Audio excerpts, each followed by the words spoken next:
आनंदी मालिकेच्या आजच्या भागामध्ये आपल्याला अनपेक्षित ट्विस्ट पाहायला मिळणार आहे। तो म्हणजे युगंधरला 2 मुले आहेत आणि एक मुलगा आणि मुलगी समिधाच्या श्राद्धाला घरी हजर होणार आहेत। तेच पाहून आनंदीला खूप मोठा धक्का बसलेला आहे। आता विद्याधर आनंदीला म्हणत असतो, युगंधरला 2 मुले आहेत आणि तीही तुझ्यापेक्षा वयाने मोठी आहेत। हे ऐकून आता आनंदीच्या पायाखालची जमीनच सरकलेली असते। आनंदीच्या आयुष्यामध्ये आता नवीन संकट आलेलं आहे या 2 मुलांच्या स्वरूपामध्ये। आनंदी मालिकेचे रिव्ह्यू नियमित ऐकण्यासाठी आपल्या चॅनलला पटकन सबस्क्राइब करून ठेवा। तर आजच्या भागामध्ये आपल्याला युगंधरने आनंदीवरचं प्रेम व्यक्त करताना पाहायला मिळणार आहे।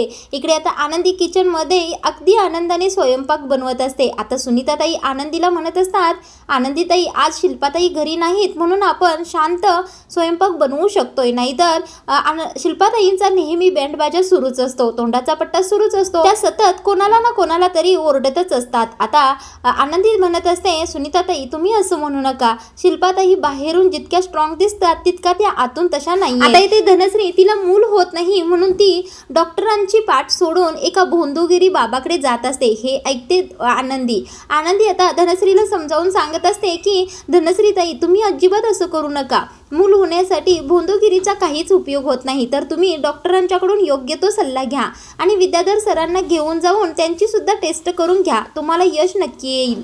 आता हे ऐकून धनश्री आनंदीवर एवढी चिडते की ती म्हणत असते, तुला काय करायचं ग, आमच्या या प्रायव्हेट गोष्टींमध्ये तू बोलायचं नाहीस, तुझा काही सुद्धा संबंध नाही। आता आनंदी म्हटलेली असते की विद्याधर सरांची टेस्ट करून घ्या। हे ऐकतो विद्याधर। आता विद्याधरला हे ऐकलं एवढा राग येतो की तो आनंदीच्या अंगावर धावूनच येतो। आता तिच्या गालाला दाबतच म्हणत असतो, ए तू काय बोलतेस ग, माझी टेस्ट करायची का, मी निंबाळकरांचा वारस आहे आणि माझ्यामध्ये काही सुद्धा दोष असूच शकत नाही, म्हणून तो आता आनंदीवर हात उगारत असतो। आता विद्याधर आनंदीला अपशब्द वापरत असतो। तेवढ्यात शिल्पा येते आणि म्हणते, विद्याधर काय करत आहेस तू, हे काय वागत आहेस आणि काय बोलत आहेस तिला तू। आता त्यावेळेला विद्याधर म्हणत असतो, ताई बघ ना हिला काय करायचं, आमच्या बाबतीत सारखी मधी मधी बोलत असते।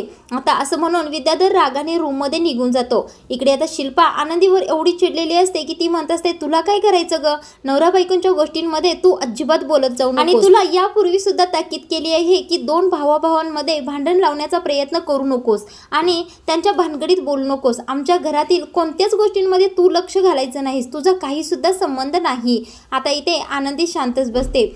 इकडे आता फॅक्टरीमध्ये शिर्के आणि युगंधर काम करत असतात। त्यावेळेला युगंधर शिर्केंना सांगत असतो, शिर्के फॅक्टरीमधील काम झालं की मला थोडं 2 दिवसाची सुट्टी हवी आहे, कारण मी अनाथ आश्रममध्ये जाणार आहे, समिधाच्या नावाने मी तिथे दान करणार आहे। आता शिर्के म्हणत असतात, हो मालक साहेब, काम झालं की नक्की तुम्हाला सांगेल आणि तुम्ही निवांत जाऊन या। आता युगंधर शिर्केंना म्हणत असतो की फॅक्टरीमध्ये करोडोंचं डील झाल्यानंतर जेवढं समाधान मिळत नाही तेवढं समाधान त्या आश्रममध्ये जाऊन मला मिळतं आणि मला तिथे जाऊन अगदी मनाचं समाधानच मिळवायचं आहे। आता तेवढ्यातच शिपाई येतो आणि विद्याधरने सांगितल्याप्रमाणे युगंधरला दारूचा ग्लास टेबलवर ठेवून जातो। आता युगंधर सुद्धा त्या ग्लासमध्ये काय आहे हे न पाहता सरबत समजूनच दारू पिऊन टाकतो। आता ती दारू युगंधरला हळूहळू चढायला सुरू होते। आता युगंधर चांगलाच लटपटायला लागलेला असतो। हे पाहून शिर्के म्हणत असतात, मालक साहेब तुम्हाला अचानक काय होत आहे का, तुमची तब्येत बिघडली का। त्यावेळेला युगंधर म्हणत असतो, नाही शिर्के, मी आज घरी जाणार आहे लवकर। मालक साहेब तुम्हाला घरी सोडण्यासाठी ड्रायव्हर सुद्धा नाहीये, मी येऊ का घरी। त्यावेळेला युगंधर म्हणत असतो, नाही काही गरज नाही, मी अगदी व्यवस्थित आहे। इकडे आता आनंदी रात्र झालेली असते आणि घरातील लाईट्स बंद करत असते आणि इकडे युगंधरला चांगलीच दारू चढलेली असते आणि तो घरी येतो। आता घरामध्ये पूर्ण अंधार असतो। आता आनंदी शेवटचा बल घालवत असते, तेवढ्यातच तिला चाहूल लागते की घरी कोणीतरी आला आहे। आता आनंदीला असं वाटत असतं की पुन्हा विद्याधर तिची छेड काढण्यासाठी आला की काय, म्हणून ती घाबरलेली असते। आता काय होतं, युगंधर दारूच्या नशेमध्ये लटपटत असतो आणि तो पटकन आता आनंदीच्या खांद्यावर हात टाकतो। आता आनंदीला त्या स्पर्शानं कळतं की हा स्पर्श मालक साहेबांचा आहे। आता आनंदीला कळतच नाही की मालक साहेब असं काय करत आहेत बरं। आता इकडे आनंदी पटकन मालक साहेबांच्या हाताला धरते आणि सोप्याकडे घेऊन येते आणि तिथेच खाली बसवते। आता मालक साहेब चांगलेच धुंदीमध्ये असतात। आता ते म्हणत असतात, आनंदी तू आहेस का, त्यावेळेला आता आनंदीच्या हाताला ज्या भाजलेलं असतं तोच हात मालक साहेब हातामध्ये घेऊन आनंदीला म्हणत असतात, आनंदी तू खूपच चांगली मुलगी आहेस, तू अतिशय. आता युगंधरला असं बोलताना पाहून आनंदीला खूपच समाधान वाटत असतं. आता आनंदीच म्हणत असते, नाही मालक साहेब, मी कशाची चांगली, तुम्हीच खूप चांगले आहात आणि तुमचं मन सुद्धा खूप मोठं आहे, अगदी देवासारखे प्रत्येकाच्या मदतीला तुम्ही धावून जाता. मालक साहेब म्हणत असतात, आनंदी तू मला खूप आवडतेस आणि तुझ्याशी बोलण्याची इच्छा सुद्धा मला होते, पण तुला आणि मला जवळ पाहिलं की माझ्या ताईला आवडत नाही, ती सतत मला तुझ्या विरोधात काही ना काहीतरी सांगत असते, सतत मला जबाबदारीची समिधाची आठवण करून देत असते. आता युगंधर त्याच्या मनामध्ये जे सतत घुटमळत असतं तेच आनंदीला बोलून दाखवत असतो. इथे आता आनंदीला हे ऐकून खूपच वाईट वाटत असतं आणि तिच्या डोळ्यातून पाणी यायला सुरू झालेलं असतं.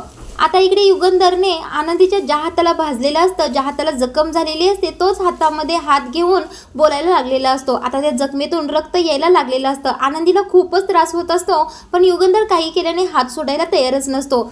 आता इकडे आनंदीला ती कळ सहन होत नसते, म्हणून ती आता मालक साहेबांना म्हणत असते, मालक साहेब तुम्ही आज दारू कसं काय पिलात बरं, तुम्ही तर कधीच पित नाही. त्यावेळेला आता युगंधरला शुद्धच नसते. आता आनंदीला ओळखतं की मालक साहेब शुद्धीत नाही आहेत. आता त्यांना झोपण्यासाठी ती विनंती करत असते. आता मालक साहेब काय करतात, आनंदीचा हात सोडतच नाहीत आणि स्वतःजवळच तो हात घेऊन झोपी जातात. आता आनंदीला तो हात काढून घेता येत नाही, म्हणून आनंदी सुद्धा तिथेच झोपी जाते. आता दोघेजण तिथे सोप्यावर झोपलेले असतात. तेवढ्यातच सकाळ होते आणि सकाळ झाल्यानंतर शिल्पा खाली येते आणि पाहते तर काय, युगंधर आनंदीचा हात हातामध्ये घेऊन झोपलेला असतो. आता हे पाहून शिल्पाची चांगलीच आगभाग झालेली असते. जोराने युगंधर काय चाललं आहे असं म्हणून हाक मारल्यानंतर युगंधर पटकन आता उठूनच बसतो. आता युगंधर चांगला शुद्धीमध्ये आलेला असतो. आनंदी तर पटकन घाबरून उठते आणि एकदम बाजूलाच जाऊन उभी राहते. आता युगंधरच्या हाताला भरपूर रक्त लागलेलं असतं, पण युगंधरचं लवकर लक्षात जात नाही.